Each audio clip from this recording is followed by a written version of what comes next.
جولة أكل في واحد من أكتر الأحياء العريقة في الرياض، شارع الحلة. وبدأنا بالفطار من فوال الحاتم، وده لأننا جربنا فوال أحد قبل كده فحبينا نغير المرة. طعم الفول كان جميل قريب من فوال أحد، بس دقة التوم كانت زيادة شوية فخلوه يقللها لما تطلب. وسعر الطبق هنا 7 ريال. فطار عظيم من واحد من أقدم فوالين الرياض. ووقت الغدا لقينا صف مطاعم كامل بيقدم روس مندي وكوارع وسمك، ودخلنا الأشهر أو الأكتر زحمة فيهم وطلبنا راس مندي وسعرها 30 ريال وبينزل معاها طبق شوربة. والمطعم كان كويس وحاجته نظيفة والشوربة كان طعمها جميل، بس كانت مالحة بالنسبة لي شوية. ونخش على راس المندي واللي بيقطعها لك كلها في طبق، وعلى الرغم ان انا ما كنتش عارف انا باكل انهي جزء في الراس، بس كان طعمها حلو جدا واللحمه كانت دايبه مع الجرجير وعصره الليمونه الجميله. كانت تجربه غدا شعبي ممتازه. لقيمات جلب العافيه حبيبي الله يكرمك.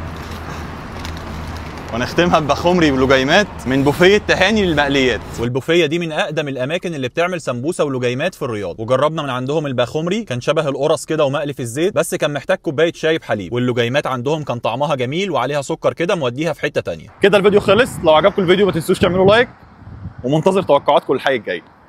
سلام.